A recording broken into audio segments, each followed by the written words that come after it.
Hi everyone. Today we're going to be talking about the scientific revolution, an aspect of the Renaissance.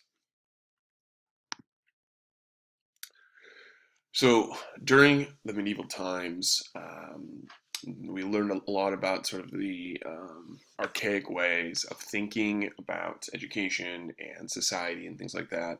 Um, and so there's a lot of different philosophical thinkings during this time. Aristotle and Ptolemy from Greece supported the geocentric theory about our solar system, in that the Earth was an unmoving object located at the center, and everything moved around the Earth, including the sun.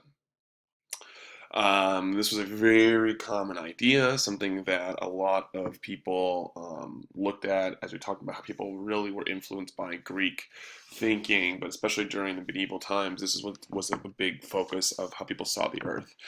Um, Religion also was guiding views, as you might imagine. Religion believed a lot of the same things that Christianity taught, that God had placed Earth at the center of the universe. So very similar actually to science in this way, that science and religion lined up in how they saw the solar system. Here's an image of it. As you can see, what a lot of people would think about how this worked during the Middle Ages.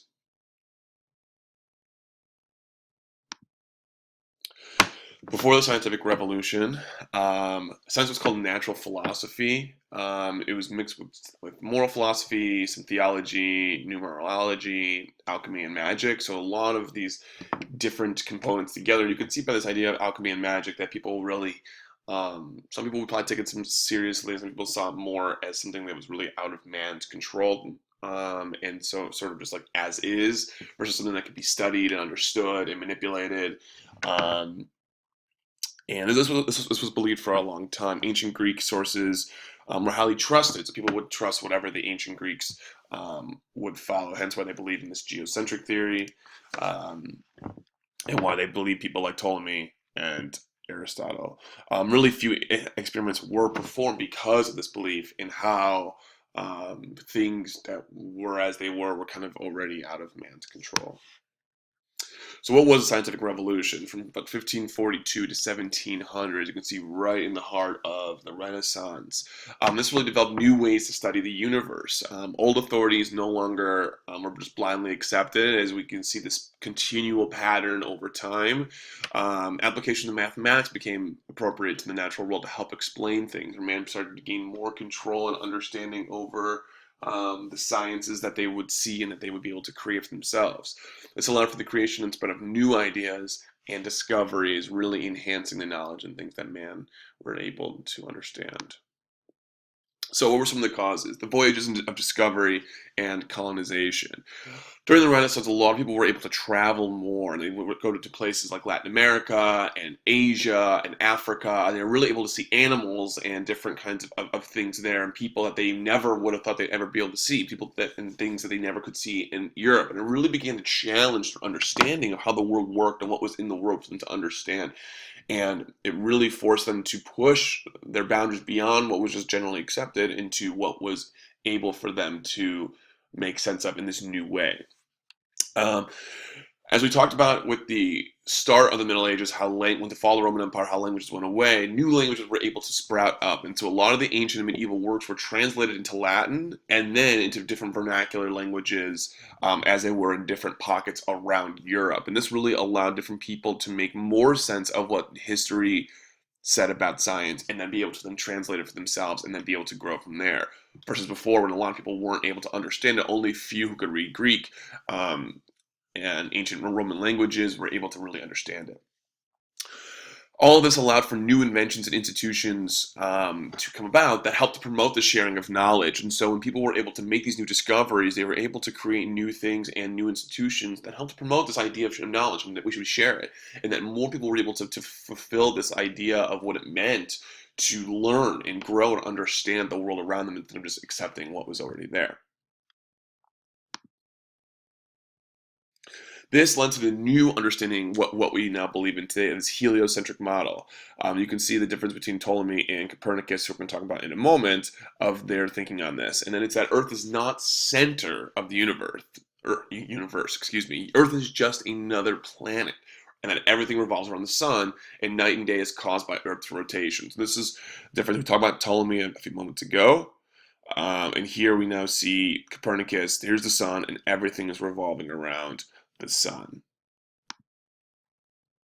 You can watch a YouTube video here to sort of show you visually the geocentric versus the heliocentric models.